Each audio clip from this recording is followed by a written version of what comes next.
অষ্টম শ্রেণীর পিথাগোরাসের উপপাদ্য নবম অধ্যায়ের উপাদ্য 1 আমরা পিথাগোরাসের উপপাদ্য নিয়ে আলোচনা করব। খ্রিস্টপূর্ব 570 এর দিকে গ্রিসের সোমাস নামক এক ক্ষুদ্র দ্বীপে জন্মগ্রহণ করেন বিখ্যাত গ্রিস দার্শনিক ও গণিতবিদ পিথাগোরাস। আর পিথাগোরাস উনি অনেক খাটাখাটির পর যে সূত্রটি আবিষ্কার করেছেন তার নাম অনুসারে এটা পিথাগোরাসের উপপাদ্য পরিচিত।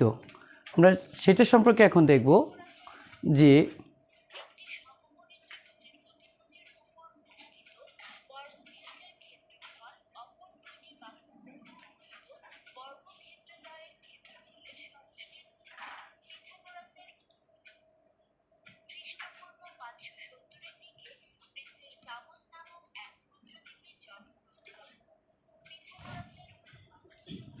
লক্ষ্য করো যে পিথাগোরাসের যে উপপাদ্যটি একটি সমকোণী ত্রিভুজের অতিভুজের উপর অঙ্কিত বর্গক্ষেত্রের ক্ষেত্রফল অপর দুই বাহুর উপর অঙ্কিত বর্গক্ষেত্রদের ক্ষেত্রফলের সমষ্টির সমান। এখানে আমরা দেখতে পাচ্ছি এটা একটা সমকোণী ত্রিভুজ, যার এটা এ বাহু, এটা সি বাহু এবং বি বাহু। আমরা এটাকে সমকোণী ত্রিভুজ যদি মনে করি তাহলে এটার বিপরীত বাহু হচ্ছে এ অতিভুজ, লম্বালম্বী যে বাহুটা এটাকে আমরা যদি লম্ব ধরি আর ভূমির সমান্তরাল রেখাটা যদি ভূমি ধরি তাহলে পিথাগোরাসের যে উপপাদ্যটা সেটা হচ্ছে যে এখানে লক্ষ্য করো এ বাহু বিশিষ্ট ক্ষেত্রটির ক্ষেত্রফল এ স্কোয়ার, এখানে বি বাহু বিশিষ্ট যেটা এটার ক্ষেত্রফল হচ্ছে বি স্কোয়ার,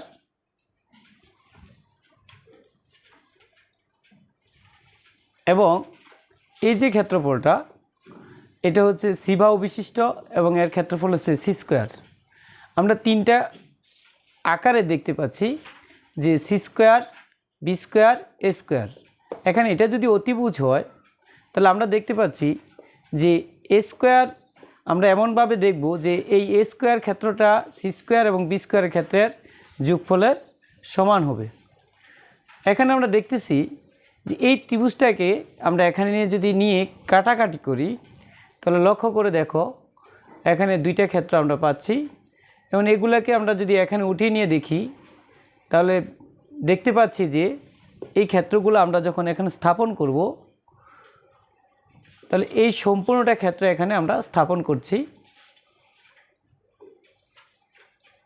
করার পর এখানে দুইটা ভাগ করে আমরা দুইটা ভাগের মধ্যে বসানোর পরে যে বাকি অংশটুকু দুই পাশে আছে তাহলে দেখা যাচ্ছে এই বাকি অংশটুকু দুইটার সাথে মিলে গেছে, অর্থাৎ এটার ক্ষেত্রফল এবং এটার ক্ষেত্রফলের যোগফল এই সম্পূর্ণ বর্গক্ষেত্র ক্ষেত্রফলের সমান হয়ে গেছে।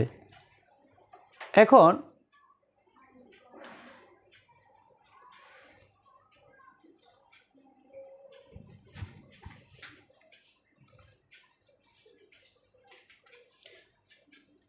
আমরা যদি উদাহরণ হিসেবে উদাহরণ 2 দেখি তাহলে লক্ষ্য করো যে এ বি সি একটা বর্গক্ষেত্র,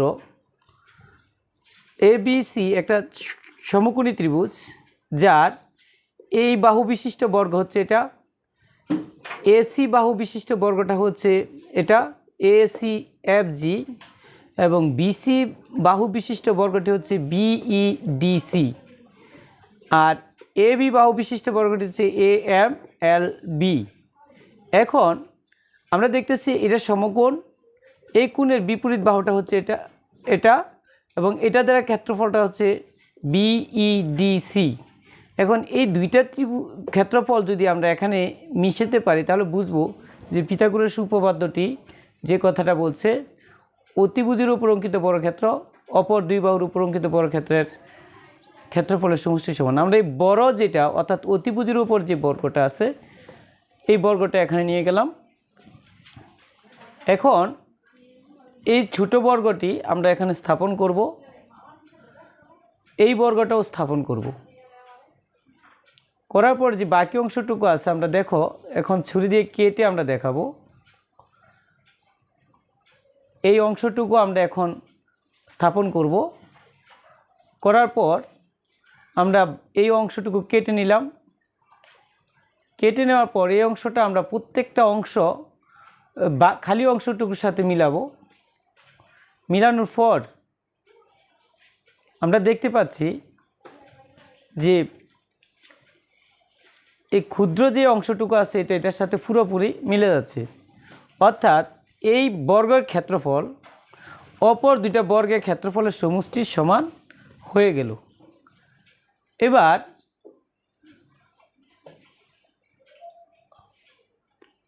আমরা দেখব যে বিবৃতিটা দেখো, যে মনে করি এ বি সি একটা সমকোণী ত্রিভুজ, এর এ কোণ সমান এক সমকোণ। এখানে দেখো প্রমাণ করতে হবে যে A C square plus A B square সমান বি সি স্কোয়ার।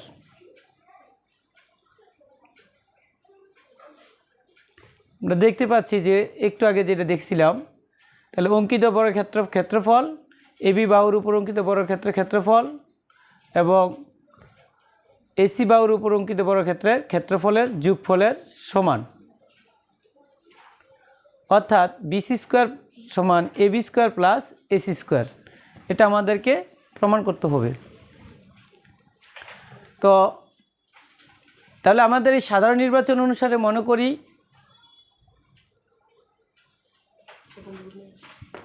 তোমরা দেখতে পাচ্ছ, আমি আবার দেখাচ্ছি যে সমকোণী ত্রিভুজের অতিভুজের উপর অঙ্কিত বর্গক্ষেত্র অপর দুই বাহুর উপর অঙ্কিত বর্গক্ষেত্রের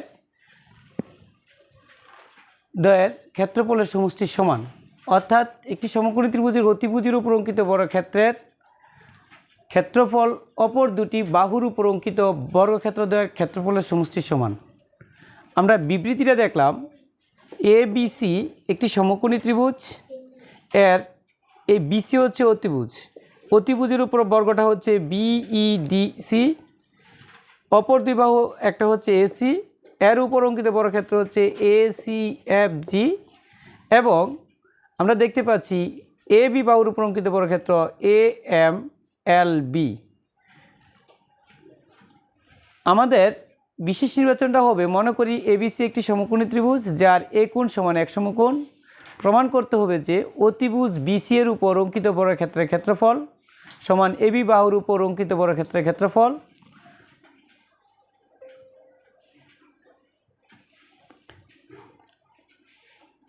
প্লাস এসি বাহুর উপর অঙ্কিত বর্গক্ষেত্রের ক্ষেত্রফল, অর্থাৎ BC square is equal to AB square plus AC square. এটা আমাদেরকে প্রমাণ করতে হবে। এখন আমরা সুপ্রিয় শিক্ষার্থী বন্ধুরা, আমরা এতক্ষণ ব্যাখ্যাটা দেখলাম, তোমরা আরও একটু ভাবো। আমরা একটা সমকোণী ত্রিভুজ এঁকেছি, এটার এক কোণটা হচ্ছে সমকোণ, বি এ বিসি ত্রিভুজটির বিকোণ সমকোণ, এ বি বাহুর উপর অঙ্কিত বর্গক্ষেত্র হচ্ছে আমাদের হলুদ অংশটুকু, এই গাঢ় অংশটুকু যেটা দেখতে পাচ্ছ বিসি এর বর্গ, এবং অতিভুজের অঙ্কিত বর্গত্র আমরা একটু রেড কালার দিলাম।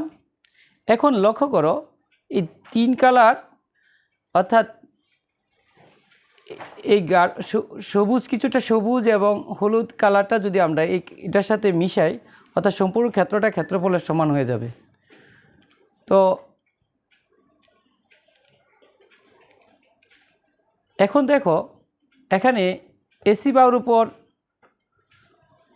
অঙ্কিত বর্গক্ষেত্র, এখানে যার এক বাহুর দৈর্ঘ্য 4 ধরা হয়েছে, ফলে আমরা দেখতেছি কি যে এটার ক্ষেত্রফল 16, এ স্কোয়ার ইজ ইকুয়াল টু যদি 4 ধরি আমরা 16 হবে। বি বাহুর দৈর্ঘ্য যদি আমরা 3 ধরি তাহলে B square is equal to 9 হবে। সি ক্ষেত্রফল বিশিষ্ট এটার অতিভুজ যদি আমরা 5 ধরি তাহলে 5 স্কোয়ার হবে। এখন যদি আমরা বীজগাণিতিকভাবে দেখি তাহলে দেখা যাচ্ছে, অর্থাৎ A square plus B square is equal to C square. তাহলে এখন আমরা যেই কথাটা একটু আগে দেখছি,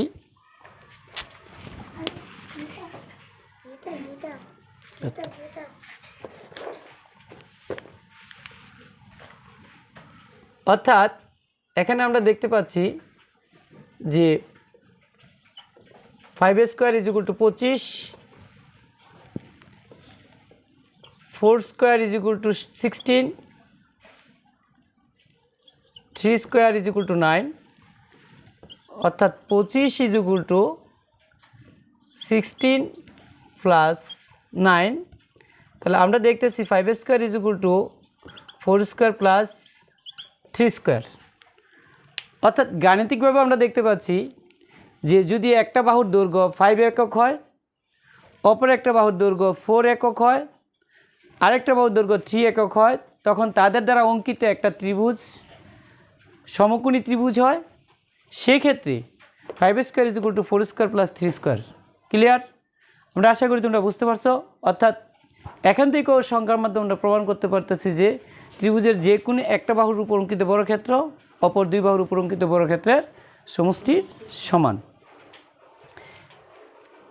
এখানে লক্ষ্য করো, আমরা এখানে CAB যে তিনটা বর্গক্ষেত্র দেখতেছি। এখন এখানে এই অর্থাৎ একটার ক্ষেত্রফল সি এর উপর আমরা এই ক্ষেত্রফলটাকে স্থাপন করলাম। এখন আমরা এটাকে স্থাপন করব বি ক্ষেত্রফল মানে যে বর্গটা আছে। তাহলে দেখো এই অংশটুকু নিয়ে আমরা মিলাচ্ছি এবং এখান থেকে দুইটা অংশ, এই অংশটা আমরা ওইদিকে মিলিয়ে নেব। নেওয়ার পরে দেখা গেছে যে বাকি অংশটুকু আছে আমরা সেট করলে দেখো মিলে গেছে। অর্থাৎ এর মানে হচ্ছে যে আমরা সমকোণী ত্রিভুজের আমরা আরেকটা পদ্ধতি দেখি। দেখো ওই ত্রিভুজটাকে ভেঙে আমরা সেট করলাম। তাহলে এখানেও আমরা দেখতে পাচ্ছি যে লক্ষ্য করে দেখো যে এখানে এটি হচ্ছে সমকোণী ত্রিভুজ, এর ছোটো বাহুটা অর্থাৎ এখানে অতিভুজের উপর অঙ্কিত বর্গক্ষেত্র হচ্ছে নীল যেটা আছে সেই অংশটুকু আমরা তিনটা কালার দিয়ে দেখাচ্ছি। এখানে হচ্ছে অপর দুই বাহুর বর্গ এখানে ওইটার সাথে পুরোপুরি মিলে গেছে। সুতরাং আমরা এইভাবেও দেখতে পাচ্ছি। এখন আমরা কি কাজে ব্যবহার করব? লক্ষ্য করো, লুকটি গাছের শীর্ষবিন্দুর দূরত্ব 25 মিটার, গাছটি হতে লুকটির দূরত্ব 20 মিটার। তাহলে এই যদি আমরা এইভাবে মাপতে পারি তাহলে অর্থাৎ গাছটির উচ্চতা মাপার জন্য পিথাগোরাসের উপপাদ্য আমরা ব্যবহার করতে পারি।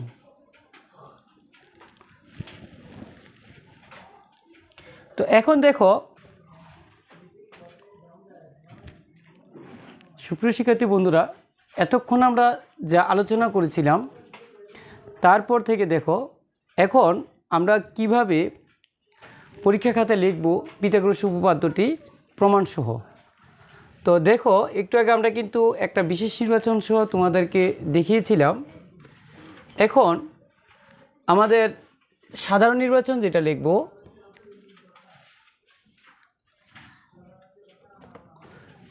একটি সমকোণী ত্রিভুজের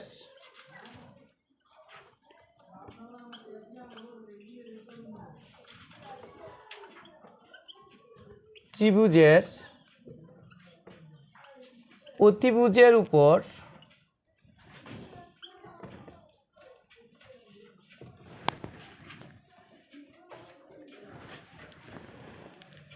উপর অঙ্কিত একটি সমকোণী ত্রিভুজের অতিভুজের উপর অঙ্কিত বর্গক্ষেত্র অপর দুই বাহুর উপর অঙ্কিত বর্গক্ষেত্র দ্বয়ের সমষ্টির সমান। আমরা কি করলাম? ABC একটা সমকোণী ত্রিভুজ নিলাম, ধরি এই বি কোণের বিপরীত বাহু অতিভুজ এবং এই বাহুটার পরিমাণ হচ্ছে বি। সি কোণের বিপরীত বাহুটা পরিমাণ হচ্ছে সি এবং এ কোণের বিপরীত বাহুটার পরিমাণ হচ্ছে এ। তাহলে বিশেষ নির্বাচনটা আমরা কি লিখতে পারি? বিশেষ নির্বাচনটা হচ্ছে যে মনে করি ABC সমকোণী ত্রিভুজে অ্যাঙ্গেল ABC সমান 90 ডিগ্রি, ফলে AC সমান B অতিভুজ। অপর দুই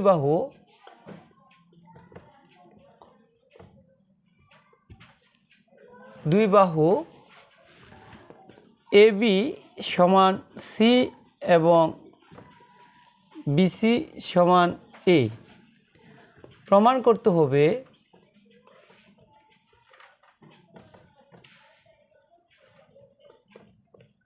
যে অতিভুজের উপর, অতিভুজটা হচ্ছে AC, তাহলে AC এর উপর অঙ্কিত বর্গ, তাহলে AC স্কোয়ার ইকুয়াল টু অপর দুই বাহু AB square plus BC square,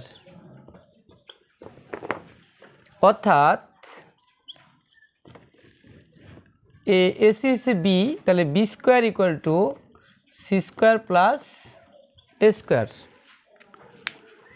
এবার আমরা কিছু অঙ্কন করব প্রমাণের সুবিধার জন্য।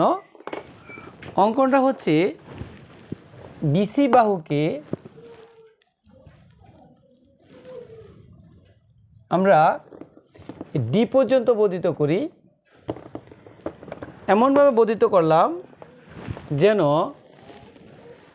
এই AB সমান CD হয়। তাহলে আমরা এই অংশটা সমান করে নিলাম।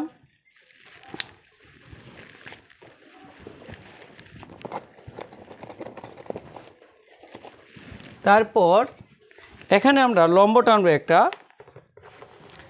তোমরা মাপ দিয়ে লম্বটা টেনে নিও। লম্বটা এমনভাবে টানবো আমরা যেন এই BC সমান DE হয়। আমরা এখন এই অংশটুকু যোগ করে নেই। A, E এবং C, E যোগ করি। ফলে লক্ষ্য করে দেখো এই CD হচ্ছে C এর সমান আর DE হচ্ছে A এর সমান এবং এটা সমকোণ। তাহলে অঙ্কনটা হবে কি,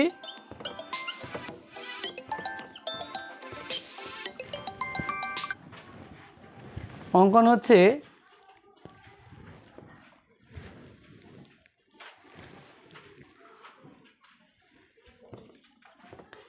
BC কে D পর্যন্ত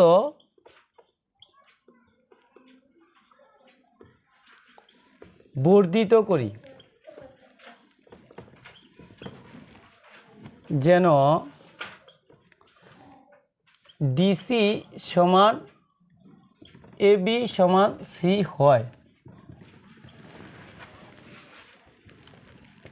DE লম্ব BD আঁকি যেন DE সমান BC সমান A হয়। তারপর আমরা কি করলাম, A, E এবং C, E যোগ করি।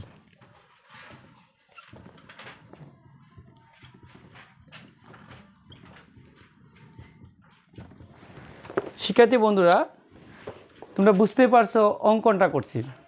এখন আমরা প্রমাণ যদি করি তাহলে লক্ষ্য করো এই ত্রিভুজ আর এই ত্রিভুজ অর্থাৎ ABC এবং CDE এই দুইটা ত্রিভুজের মাঝে আমরা কি সম্পর্ক পাচ্ছি আমরা এটা দেখব। এখন লক্ষ্য করো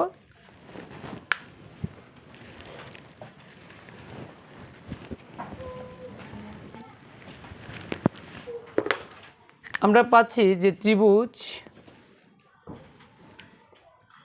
ABC প্রমাণে যে দেখো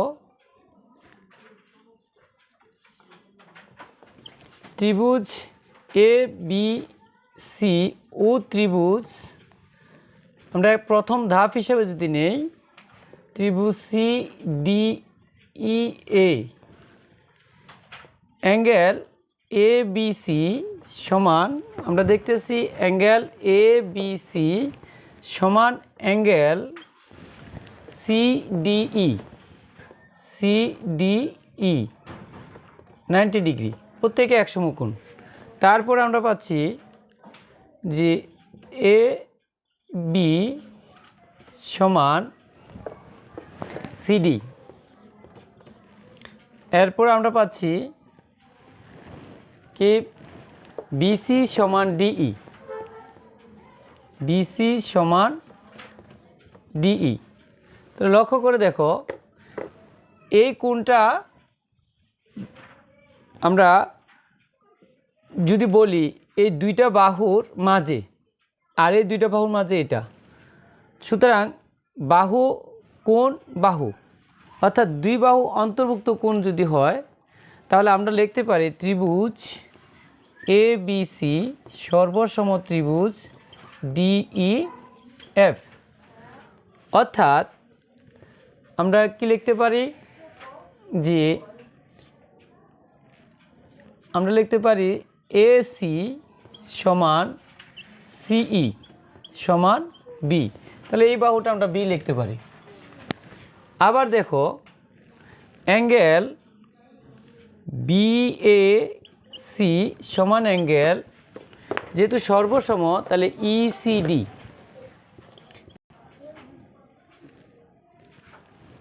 এটা একটা বলা হয়েছে।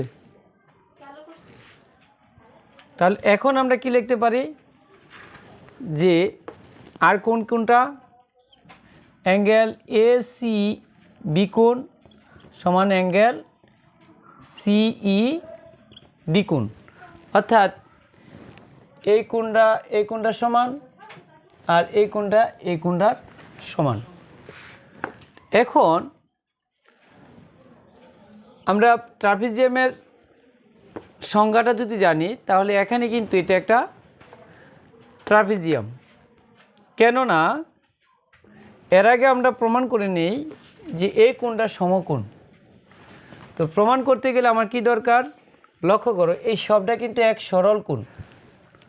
তো যেহেতু একটা সরল কোণ আমরা লিখতে পারি এবং এ বি সি ত্রিভুজে বি কোণ 90 ডিগ্রি, তাহলে এই কোণটা আর এই কোণটা হচ্ছে 90 degree.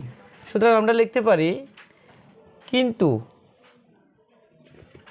Angle BAC plus angle ACB সমান 90 ডিগ্রি। আমরা অ্যাঙ্গেল বিএসি এর পরিবর্তে angle ECD plus angle ACB সমান 90 ডিগ্রি, আর এখানে সম্পূর্ণ কোণটা হচ্ছে 180 ডিগ্রি।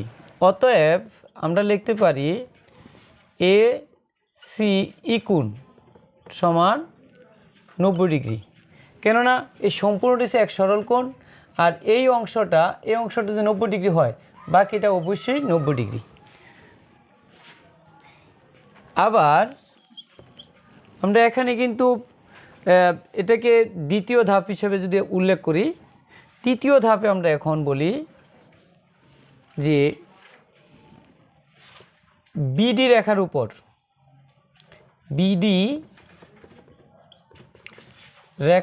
উপর এবি লম্ব বিডি এবং ডিই লম্ব বিডি, একই রকম যদি দুইটা লম্ব হয় আমরা লিখতে পারি যে এবি সমান্তরাল ডিই, অর্থাৎ এ বি ডিই চতুর্ভুজে এবি সমান্তরাল ডিই। ফলে আমরা বলতে পারি এ বি সি ডি একটি ট্রাপিজিয়াম, ট্রাপিজিয়াম, একটি ট্রাপিজিয়াম। ফলে সুপ্রিয় শিক্ষার্থী বন্ধুরা, এখন আমরা ট্রাপিজিয়াম পাওয়ার পর এ বি ডি ই ট্রাপিজিয়ামের ক্ষেত্রফলটা সম্পূর্ণটা একটা, দুইটা, তিনটা সমকোণী ত্রিভুজের ক্ষেত্রফলের সমান। তাহলে এখন আমরা লিখব চতুর্থ ধাপে এসে যে ট্রাপিজিয়াম ক্ষেত্র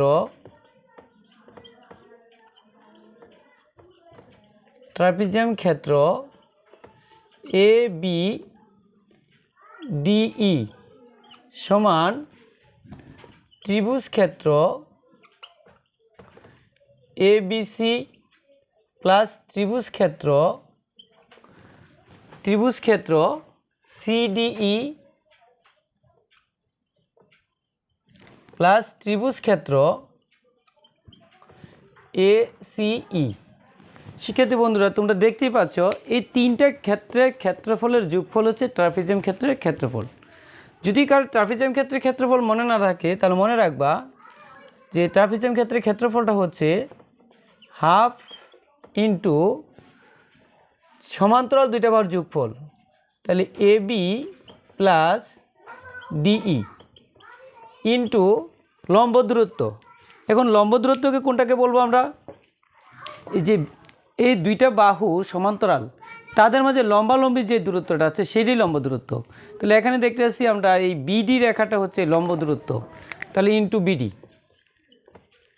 সমান ত্রিভুজ ক্ষেত্রের ক্ষেত্রফল আমরা জানি হাফ ইন্টু ভূমি ইন্টু উচ্চতা। তাহলে এ বি সি ত্রিভুজ ক্ষেত্রের ক্ষেত্রফল হাফ ইন্টু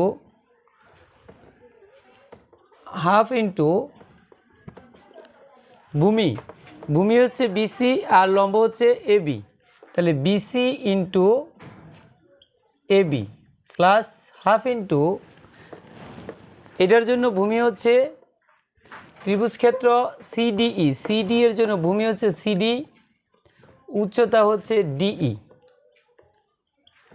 প্লাস ত্রিভুজ ক্ষেত্র এসিই, এটা আমরা যদি ভূমি ধরি তাহলে এটা হবে লম্ব, অর্থাৎ এসি ইন্টু সিই। শিক্ষার্থী বন্ধুরা, তাহলে দেখো এখন আমরা যদি মানগুলো বসাই, হাফ ইন্টু এবি হচ্ছে সি প্লাস ডিই হচ্ছে এ ইন্টু বিডি। এখন এই বিডি বাহুটা হচ্ছে কি? বিডি বাহুটা হচ্ছে বিসি প্লাস সিডি। আমরা যদি এটা লিখে নিই বিসি প্লাস সিডি ইকুয়াল, এখানে হাফ ইন্টু ভূমি হচ্ছে কি এ, উচ্চতা হচ্ছে C plus half into CD হচ্ছে সি ইন্টু ডিই হচ্ছে A plus half into AC হচ্ছে বি ইন্টু সিই হচ্ছে বি। এখন এখানে আমরা কি লিখতে পারি? CA plus CA, C plus A into C plus A. BC এর মান হচ্ছে এ আর সিডি এর মান হচ্ছে সি ইকুয়াল, আমরা সবটা থেকে যদি হাফ কমন নেই, এসি প্লাস এসি প্লাস, অথবা আমরা এটাকে লিখতে পারি সিএ প্লাস সিএ আমরা এইভাবে লিখি সাজিয়ে, CA plus CA BA B square. এখন আমরা সূত্র প্রয়োগ করলে কি দেখছি? সি প্লাস এ অর্থাৎ C square plus 2CA plus A square equal 2CA plus B square. যদি এটা হয়ে থাকে, এখন উভয় পাশের থেকে আমরা 2CA বাদ দিয়ে দিতে পারি। বাদ দিলে আমরা কি লিখতে পারি? B square equal to C square plus A square. আমাদের প্রমাণ এসে গেল প্রমাণিত। সুপ্রিয় শিক্ষার্থী বন্ধুরা, এটা কিন্তু যে প্রমাণটা আমরা দেখেছি প্রায় সময় সৃজনশীল মেথডে সম্পূর্ণটাই আসে ভেঙে ভেঙে। এই কারণে এটা অনেক গুরুত্বপূর্ণ এবং গুরুত্বভাবে এটা পড়তে হবে। আমরা হচ্ছে শর্টকাট মেথড পড়ব যদি সরাসরি পিথাগোরাস উপপাদ্য এসে যায়। কিন্তু অনেক সময় এই মডেল দিয়ে অর্থাৎ এটাকে আমরা যে উদ্দীপক দিয়ে অনেক সময় প্রমাণটা এসে যায় যে এইভাবে বিভিন্ন ধাপে প্রমাণ করো, তখন কিন্তু তোমাকে এটা জানতে হবে। তো এখানে অনেক সময় দেখা গেছে যে এরকম উদ্দীপকটা দিয়ে AC কোণ সমান 90 ডিগ্রি প্রমাণ করো, তাহলে আমাদের যে তৃতীয় ধাপ পর্যন্ত আমরা যেভাবে আসছি তৃতীয় ধাপের পর্যন্ত এইভাবে লিখতে হয়। তো আশা করি তোমরা বুঝতে পারছো এবং সবাই একটু মনোযোগ দিয়ে পড়বে। ধন্যবাদ।